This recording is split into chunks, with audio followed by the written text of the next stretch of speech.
multi-site tunnel when peer IP is dynamic.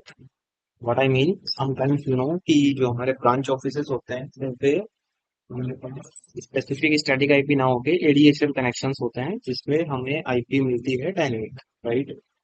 Like local, जैसे आपके घर पे राउटर लगा होता है उसमें आपको डायनेमिकली आईपी मिलती है, ठीक है ना। तो इस केस में this, let's say this IP is dynamic, okay, peer IP is dynamic.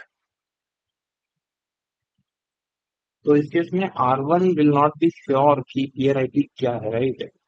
And if you remember, initially मैंने आपको ये भी बताया था कि एटलीस्ट वन साइड पे तो आपकी स्टैटिक आईपी होनी ही चाहिए। तो मान लेते हैं कि ये आपका जो है डीसी है, डेटा सेंटर या हेड ऑफिस, जहाँ पे आपका लीज लाइन कनेक्शन है, बट बाकी जो आपके ब्रांचेस हैं वहाँ पे आपका एडीएसएल कनेक्शन है, लाइक सस्ता वाला इंटरनेट कनेक्शन, ओके। तो अब इस केस में हम देखेंगे कि हम टनल कैसे बनाएंगे, क्योंकि लास्ट टाइम मैंने आपको दिखाया था जब हम दोनों केस में स्टैटिक आईपी पे टनल बना रहे थे, तो R1 पे हम सिंपली बता रहे थे कि हमारा पीयर ये है, R3 पे बता रहे थे कि हमारा पीयर ये है, राइट। अब हमें पीयर का आईपी नहीं पता है, ठीक है। तो इस केस में भी हम टनल बना सकते हैं, कैसे बनाएंगे वो हम देखते हैं। तो अभी देखो मैंने क्या किया हुआ है, R1 से और R3 से सारी टनल की कॉन्फ़िगरेशन हटा दी है, ओके। इसलिए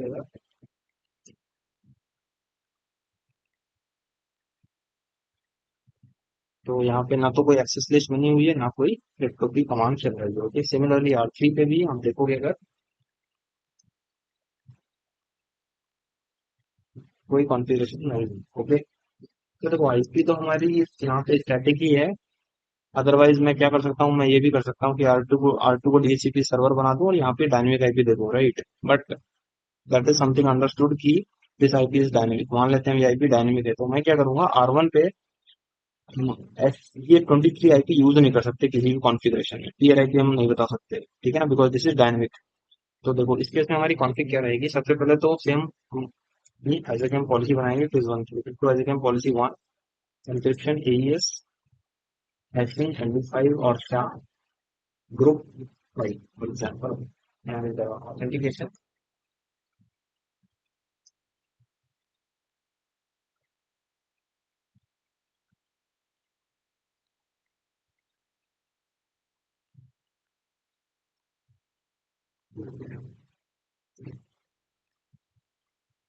यहाँ पे देखो हम पीयर एड्रेस क्या बता देंगे, 0.0.0.0, because I am not sure कि हमारा मेरा पीयर कौन है। तो कोई भी आएगा, क्योंकि डायनेमिक पेयर भी होते हैं ना, इस केस में मल्टीपल ऑफिस, अगर आपके मल्टीपल ब्रांचेस होंगे तो आपके डायनेमिक पेयर मल्टीपल होंगे। तो इस केस में हमने रख दिया कि कोई भी आएगा, अगर चीज इसको है then only I consider it as authenticated pair, ठीक है। उसके बाद क्रिप्टो को ट्रांसफॉर्म सेट बना लेते हैं, क्रिप्टो आईपी से ट्रांसफॉर्म सेट,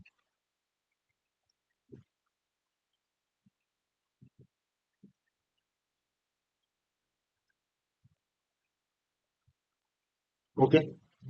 उसके बाद एक्सेस लिस्ट, तो इस केस में देखो जो आपकी एसीएल है वो बनेगी केवल R1 पे, ठीक है। जब आपकी टर्न नेगोशिएट होती है तो ये एसीएल पुश हो जाती है आपकी क्लाइंट साइड पे, वो मैं आपको दिखाऊंगा। तो क्लाइंट साइड पे हम एसीएल कॉन्फ़िगर नहीं करेंगे।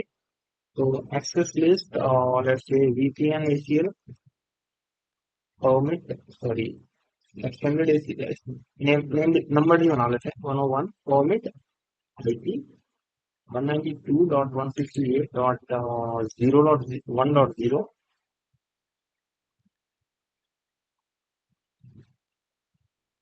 Let's keep this destination as 10.1.0.0,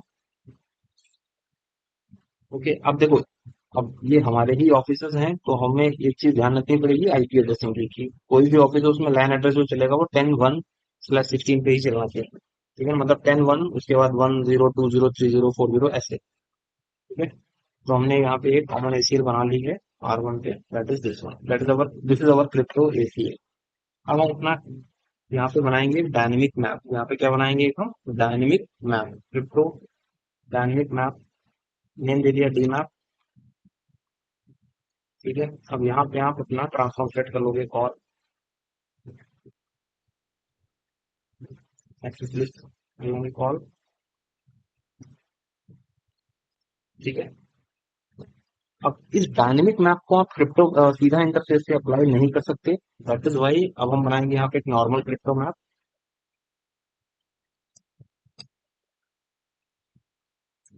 और यहाँ पे अपने डायनेमिक मैप डी मैप को हम कर लेंगे कॉल। ओके। अब इस क्रिप्टो मैप को हम इंटरफेस पे कर सकते हैं अप्लाई। डन। तो ये हो गई हमारी कंप्लीट कॉन्फ़िगरेशन।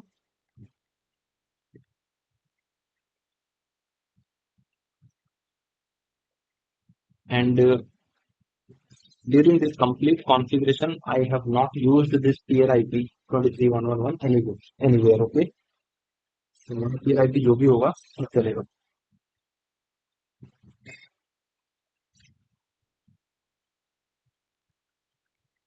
मतलब डायनेमिक आईपी कुछ भी होगा वो चलेगा, क्योंकि ये ACL ऐप यहाँ पे लास्ट में आ रही है, वो ऊपर हमारी कॉन्फ़िगरेशन थी यहाँ पे। ठीक है, कोई इशू नहीं है, आपको समझ में आना चाहिए कॉन्सेप्ट। ठीक है, अब हम देखते हैं क्लाइंट साइड की कॉन्फ़िग, मतलब R3 साइड की कॉन्फ़िगरेशन। ओके। तो देखो R3 के लिए तो पीयर हमें पता ही है ना, 12111, राइट। तो R3 के लिए सारी कॉन्फ़िग सेम रहेगी। R3 के लिए कोई भी अलग कॉन्फ़िग नहीं होगी। तो R3 पे चलते हैं।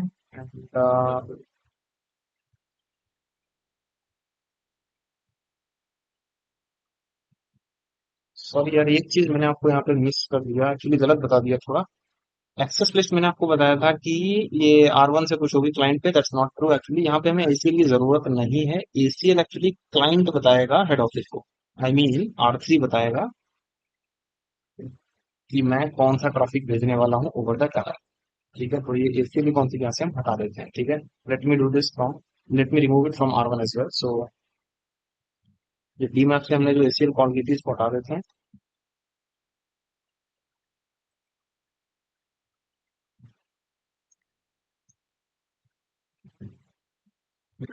Done। तो यहाँ पे कोई ACL नहीं है। ठीक है ना, तो ये कॉन्फ़िग है हमारी हेड ऑफिस की, या फिर कह सकते हो आप SQ की, डेटा सेंटर राउटर की। अब क्लाइंट पे सारी एग्जैक्टली कॉन्फ़िगरेशन सेम रहेगी जैसी हमारी पहले रहती थी। तो एक काम करते हैं, हम अपना ये कॉपी कर लेते हैं, पॉलिसी। ठीक है, तो आ जाएगा हम पॉलिसी की। और इसके लिए तो एड्रेस हमारा क्या है, 1211 ही है। ठीक है ना, क्योंकि मैंने आपको बताया था कि डेटा सेंटर पे HQ पे जो आईपी है that is fix, one side तो फिक्स होना ही चाहिए। ठीक है, उसके बाद अपना ट्रांसफॉर्म सेट बना लेते हैं।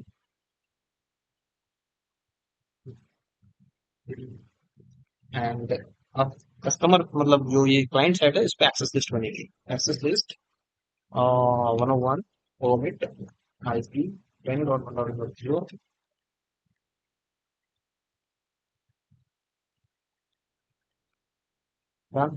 अब वही नॉर्मल अपना क्लिक का मैप।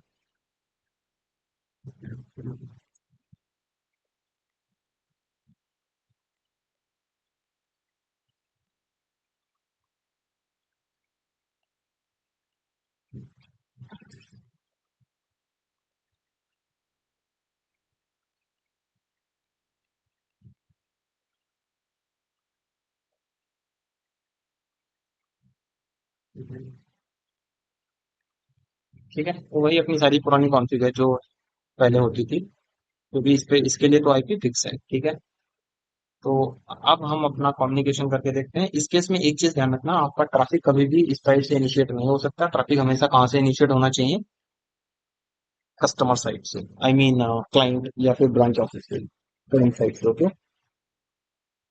तो let's initiate the traffic from R3 and you will see the tunnel coming up. तो देखो R1 पे भी कोई ACL नहीं है, राइट। जब आपके टनल नेगोशिएट होगी then I will show you the ACL। वो क्लाइंट पुश करता है, एक्चुअली R3 पुश करेगा। तो ping 192.168.1.1 will source will that one repeat count let's say 10। बाकी फेज वन फेज टू का कॉन्सेप्ट एग्जैक्टली सेम रहेगा। ठीक है ना, तो अब यहाँ पे हम देखते हैं। शो क्रिप्टो एज ए कैम ऐसे फेज वन आपका आ चुका है। Show crypto engine connection access. एक फेज वन के लिए बाई डायरेक्शनल टनल और फेज टू के लिए दो यूनि डायरेक्शनल टनल्स। देन देखो आपका ये ट्रैफिक सेलेक्टर, ये टनल आप है ट्रैफिक कहाँ से पास हो रहा है। ओके, और ये चीज जो है ये R3 पुश करेगा टुवर्ड्स R1। तो R1 पे अगर आप देखोगे, तो R1 पे चल के देखते हैं।